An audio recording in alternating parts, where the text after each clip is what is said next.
Agora, ô Davi, antes de dar para a próxima pergunta, tem um ponto que alguém vai ver esse vídeo e vai perguntar, vai falar assim: ah, mas isso é o Congresso. Isso é o Congresso que força o governo a fazer isso. Veja, o incentivo a PPPs como elemento central do projeto de país, a austeridade, a política do BNDES, nada disso é definido pelo Congresso. Inclusive, não é o Congresso que está fazendo pressão por isso. É o governo que decidiu, na sua equipe econômica, apresentar um projeto neoliberal. Assim, me corrija se eu estiver errado. Por exemplo, eu já fiz esse desafio, Davi. Eu fiz assim, gente, me mostrem antes do decreto 11.498 de 25 de abril de 2023, que coloca presídio, segurança pública, meio ambiente, reserva de conservação ambiental, saúde, educação, água e saneamento para privatização. Me mostrem uma bancada de 10 deputados juntos, que estava pautando no Congresso privatização de presídios. Não tem. O decreto do governo Lula que botou presídio para ser privatizado, por exemplo, foi iniciativa do Executivo. Isso não estava em pauta no Congresso. Não tinha uma bancada gigantesca, Arthur Lira e o Centrão dizendo assim, tem que pautar, tem que pautar.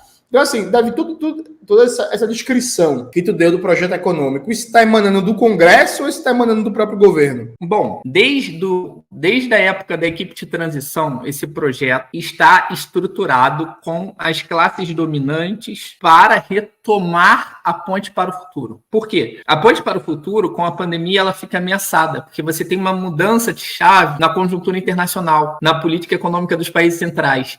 Então, quando o mundo começa a discutir uma virada meio keynesiana nos países centrais, qual é a preocupação das classes dominantes? A correlação de forças, para eles, começou a ficar um pouco ruim. E aí, há uma tentativa muito dura de retomada dos pilares da ponte para o futuro. E para você retomar os pilares da ponte para o futuro, você não pode deixar nada solto. Você tem que ter um projeto muito bem amarrado, tá? Então esse novo arcabouço fiscal não foi construído em um mês. Isso é um projeto construído com o Febraban, com todo mundo, com conjunto aí, com equipamento do neoliberalismo todo ali, com todas as instituições neoliberais. É um projeto do mercado financeiro das nossas classes dominantes para impedir qualquer tipo de ameaça ao que eles pretendem construir e que conseguiram avançar muito após o golpe. Primeira coisa que a equipe econômica fez nesse governo, ela mandou a minuta da PEC de transição, certo, Jones? Que a mídia atacou. Mas o que tinha na minuta da PEC de transição? Eu acho que ninguém fala disso, isso é absurdo ninguém lembrar disso, porque senão a gente vai estar rasgando a história. Lá tinha manutenção do teto de gastos do Temer até 2026, que é a data que ele durava, que é o ano da revisão, né? 10 mais 10. Manutenção do congelamento dos pisos da saúde e educação até 2026, que já era a data original do teto de 2016. Eles estavam mantendo o congelamento da saúde e da educação. Por quê? Porque a grande imprensa toda é contra quando o Globo ataca. O Globo atacou os pisos. Aí vem um monte de gente do PT e fala: vocês estão atacando o piso da saúde e educação é bom. Por que a equipe econômica tentou congelar os pisos na minuta? Quando o governo fez isso, essa história é muito interessante. Eu e um grupo de colegas, economistas, publicamos um artigo antes ainda da minuta sair. Eles primeiro publicaram a ideia geral e depois eles entregaram a minuta. Quando eles publicaram a ideia geral, assim, a minuta, a gente falou: olha, vocês não podem publicar a minuta assim. Vocês têm que fazer um enfrentamento agora ao mercado financeiro, porque o Congresso vai estar aí para apoiar. Aí depois a gente pode conversar um pouquinho, mas o Congresso estava disposto a apoiar esse enfrentamento. E aí vocês mandam lá, especificamente o Senado, vocês mandam o seguinte: a gente vai criar uma outra regra fiscal que não vai ser na Constituição, vai ser por lei complementar. E quando essa regra fiscal for criada, o teto cai imediatamente, os pisos da saúde e da educação voltam. Esse é o caminho correto. Eles queriam tirar o Bolsa Família por 4 anos, lembram disso? E manter todo o resto congelado. E o piso da saúde e da educação congelado. Beleza? Então você faz a política assistencialista solta, Bolsa Transferência de Renda. Friedman defendia exatamente isso. O pai do neoliberalismo, ele defendia a política de transferência direta de renda. Isso nunca foi incoerente com absolutamente nada do neoliberalismo, porque um dos pais do neoliberalismo, tem Hayek, tem vários outros, mas Friedman, que é um caso muito representativo, ele defendia isso. Então, você tira a política social de transferência de renda do arcabouço e congela todo o resto. Essa foi a proposta deles. O Senado faz um enfrentamento à esquerda, junto com uma parte da ala política do governo, mas não da parte da ala econômica, e fala o seguinte: Não, acabou o teto. O teto dava muito poder para a Câmara, para o Lira, tá? Porque toda hora tem que ser furado, o Lira ganha poder.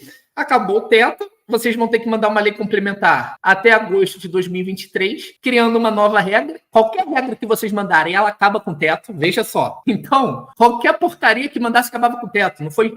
Eles mentem. Depois eles começaram a falar que eles estavam mandando o arcabouço fiscal, que eles queriam acabar com o teto. Como... Isso tudo é mentira, porque eles estavam mantendo o teto. Depois eles foram obrigados. Qualquer coisa acabava com o teto. Não precisava ser o arcabouço. Eles têm essa oportunidade, então, de acabar com o teto, que o Senado deu, apesar deles. O Senado fez a volta dos pisos da saúde e da educação, apesar deles. E aí os caras, quando viram isso, devem ter ficado desesperados. Primeiro porque o Senado fez um enfrentamento ideológico, que eles não gostavam. Essa foi a primeira preocupação do governo na atuação dele no Congresso. Por quê? Porque o Congresso mencionou John Maynard Keynes na PEC de transição e a teoria monetária moderna. O que o Congresso fala? Olha, a gente vai fazer o seguinte, vai dar dinheiro para o governo e vai trocar esse teto de gasto, porque o Brasil pode gastar. Nós não estamos em uma fase de restrição econômica. Eles usam para isso um economista chamado André Lara Rezende, que não é absolutamente nada radical, tá? Presidente do BNDES do Fernando Henrique Cardoso, pai do Plano Real, absolutamente nada radical, ele só tá falando uma obviedade. Então eles citam essas coisas. O mercado não gostou dessa ameaça, que era uma ameaça ideológica. E o mercado, gente, ele, diferente da maior parte da esquerda, ele faz a grande política o tempo todo. Grande política. Ele sabe que, ideologicamente, aquele posicionamento do Senado,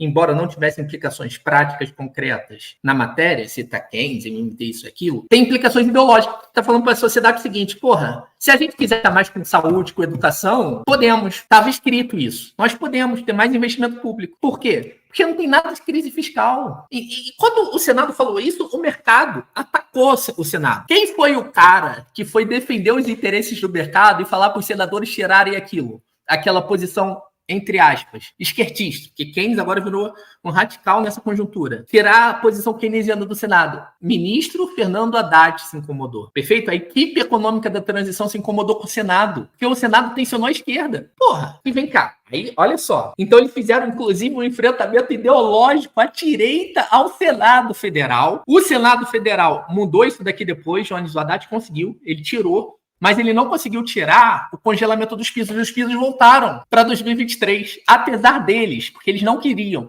Então, o Alexandre Padilha outro dia fez um post falando que, graças ao governo, eles retomaram o piso da saúde. Então, era mentira que eles estavam recorrendo ao TCU para ferrar os pisos em 2023. No primeiro ano que voltaram os pisos, eles tentaram não pagar o piso recorrendo ao TCU. No primeiro ano que voltou o piso, apesar deles, eles nunca quiseram que os pisos da saúde e da educação voltassem. Tem milhares de entrevistas desde março de 2023 com o governo anunciando que quando tiver correlação de forças no Congresso, ele vai acabar com o piso. Eles não acabaram porque não tem correlação de forças. Não podemos dar correlação de forças para eles acabarem com o piso da saúde e da educação. Não tem que ter força. Se tiver força, acabou. Acabou o piso. Tem matéria, tem dezenas de matérias que eles afirmam e todo mundo finge que não escuta. Todo mundo está fingindo que não escuta. Eles falam o seguinte, nós vamos esperar um momento oportuno. Qual é? Quando acabar a eleição municipal de 2024.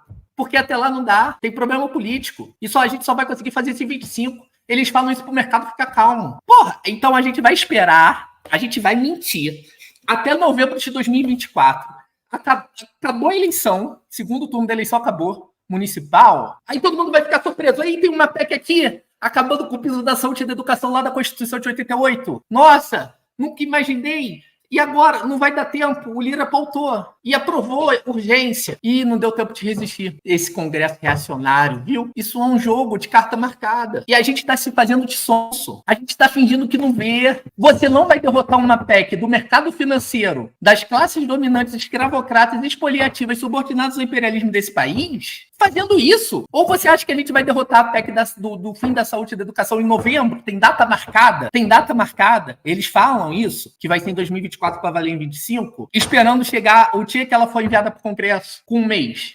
Mobilizar todo mundo em um mês. Não vai mobilizar ninguém. Em um mês o Lira surfou aqui. Ele vai ter regime de urgência, vai ter um monte de coisa. E aí, Jones, eu vou te adiantar uma coisa aqui, porque eu não preciso ser gênio. Eu não preciso ser um gênio da grande política, ter muita criatividade, não. Quando você coloca uma meta zero estúpida, o que você faz? Você cria um... Isso daí é a tática que o Marcos Lisboa, por exemplo, defendia no INSPER, tá? Isso é uma defesa histórica do INSPER, da escola teórica do atual governo, que o Fernando Haddad deu aula. O que eles explicam claramente ali? Você cria uma restrição muito forte, que nem eles fizeram no teto de gasto, uma restrição praticamente impossível, porque isso vai obrigar a sociedade a fazer escolhas, boas escolhas, que é acabar com o salário mínimo, acabar com saúde, acabar com educação, acabar com investimento público, privatizar tudo. Então você tem que criar uma crise fiscal, autoimpor uma crise fiscal. Eles fizeram isso com o teto para autoimpor uma crise da Previdência, porque aí a Previdência se torna insustentável se o orçamento é muito pequeno. O orçamento é muito pequeno, então, Jones, por exemplo, você ganha 10 mil reais, você consegue pagar uma escola para o seu filho de 2 mil, vamos supor, reais. Aí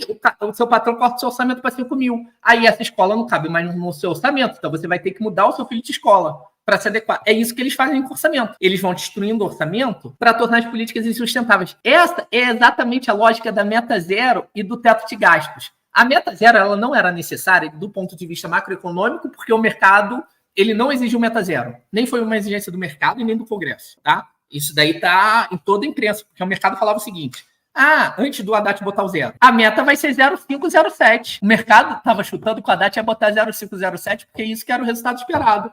E o Haddad botou zero. Por que você bota uma meta zero? Porque você força uma crise fiscal. Porque o governo vai ficar sem dinheiro em determinado momento. Se não for revisto em março, se ele conseguir levar isso até o final, você vai gerar uma crise de gestão. Então aí vai faltar dinheiro para custeio, vai faltar dinheiro para luz na universidade, vai faltar dinheiro para água, o ministério vai entrar em crise, vai ter crise política no Congresso, porque vai ter deputado sem emenda.